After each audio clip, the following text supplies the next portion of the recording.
Okay, I've had a couple of these calls in the last little while, so I got to stop and address this for a second. Dave, the rents in our area are so high, so much higher, that I can buy a house so much cheaper a month. Not true. You're not comparing apples to apples. At least over a period of time, it cannot be true economically. And let me walk you through why. Because it's a basic concept. But, you know, again, this is a thing where we get scope creep, a thing where we get justifying, rationalizing buying a house when you're not ready to buy a house, or buying a house you can't afford, or buying a house in a situation where you shouldn't. Okay, I love home ownership. I always believe long-term owning a home is one of the best plans you can have long-term. But you need to do it in a wise way so the home is a blessing and not a curse. And this stupidity that's out there in the culture, including in some of the wonky think tanks, it's like, oh, home ownership is down. Americans are, the wealth inequality gap is widening. It's difficult to buy a home. Yeah, that's all true. But broke people, when they buy a home, aren't blessed. It makes them broker. That's why they call them mortgage brokers. And if a whole bunch of broke people buy a house at one time, you could bundle it and sell it on a hedge fund, and later on as a regular mortgage block, and actually crash the whole economy back to 2008. Does anybody remember? So it is not a good policy decision, not a good macroeconomic decision to force people into buying homes, or to encourage people to buy homes when they are broke. Now, once you're ready to buy a home, though, and you're looking at rents, and you say rents are, $1,500 a month, but I can buy this house for $800 a month. That is just not true long term. And here's why. It could be true for a moment in a boom town where something's going on, like they struck oil. Okay? I mean, you get in one of these boom towns, you could have that happen. But eventually, a supply-demand curve in economics will take effect. And here's why. Landlords want to have renters, and when there is an abundance of renters willing to pay ridiculous prices, what they do is they start building rental property, or buying property and turning it into rental property. And so if there's a house on the market on a street, and an individual can buy that house and it's $800 a month, or an investor can buy that house and it's $800 a month, and he can rent it for $15, and there's an abundance of renters out there, is the reason the price has driven up. There's a shortage versus the demand. Anytime demand is higher than supply, prices go up. Okay, when there's a shortage on something, that's when prices go up, in other words. Okay? But what happens is the shortage corrects itself very quickly, because those of us that are investors, we want to tap into this hot rental market. And so we go buy a bunch of property and turn it into rental property, or build a bunch of property and turn it into rental property, which raises the supply back up, thus the shortage goes away.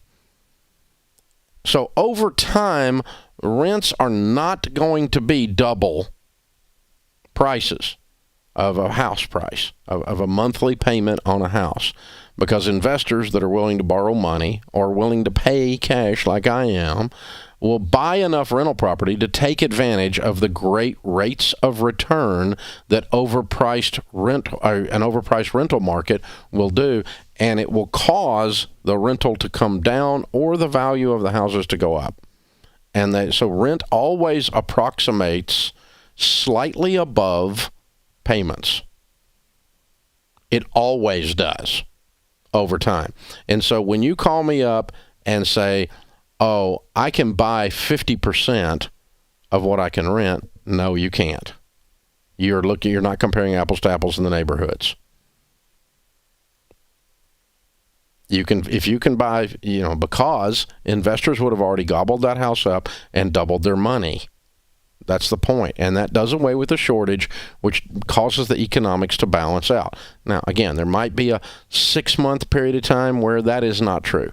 But long-term in Missouri, long-term in Boise, long-term in Abilene, that's what happens. If there is a bit of a jump for one reason or another, very quickly it will even out, and most of the time, it's already pretty even. Rent is going to be slightly more than payments on average because investors require renters to pay enough rent so they can pay their payment, or so they can get a rate of return on the cash they have tied up, like in my case. I'm not going to tie up money at 4% return in a piece of rental property. I got to get more rent out of it than that because I can make more than that on my money doing something else. And so that's going to drive rental rates. That's what we're talking about here. And so these are always going to approximate each other. Now, if you find if you find a house payment slightly less than rental, that would be normal, and it is not cheaper in that case. So let's say you have a $1,500 rental rate and you have a $1,200 payment. Now, that would probably be fairly accurate. Rent is always going to be a little bit more than payment. But you're not paying when you're renting to put roofs on and fix heating and air and fix broken hot water heaters.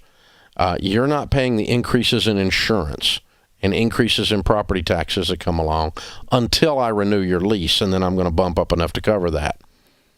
But that's the difference. Home ownership in a given year might be more expensive for you as a consumer than renting, depending on the repair bill that you end up having. And so there is no economic, no mathematical excuse for buying versus renting until you're ready on the short term. On the long term, owning is always better than renting. So you want to get yourself in a position that you own as you build wealth and as you head towards retirement. That's going to assist you with a paid-for home in building wealth. But it does not assist you when you buy a home and you rationalize your little butt off just because you got house fever and your little friends are out there buying houses and your little family members are whining at you over Thanksgiving dinner about they bought a house and you hadn't bought a house yet, and why hadn't you bought a house? Because I'm freaking broke, and I'm not going to be broke soon because I'm on a budget. I'm going to get my debt paid off. I'm going to get my emergency fund in place. So when I buy a house with a good down payment on no more than a 15-year fixed rate, on no more than a fourth of my take-home pay as a payment, then I'm going to buy a house, and the house is going to be a blessing, not a curse. I want you to own your house. I don't want it to own you. And too many people rationalize their butts off. They got student loans that have been around so long they think they're a pet. They got 2 car fleeces sitting in the driveway.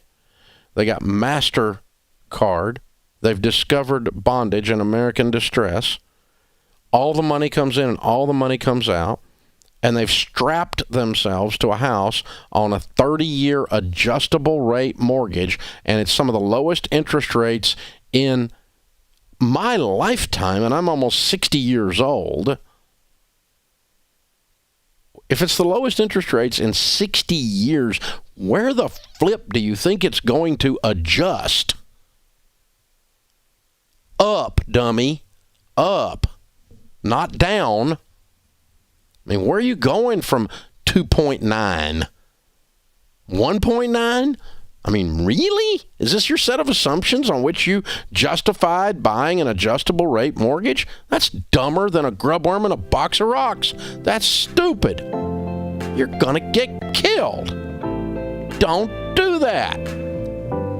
But I gotta have that one with a jacuzzi and a skylight, and I don't feel safe 3 streets over. And we come up with all this crap that we use to justify, and all this peer pressure, the most expensive purchase you're ever going to make for most people, which is their house. Don't do that. Do it right so that your home becomes a safe haven and not a point of stress on your finances, on your marriage, and in your belly.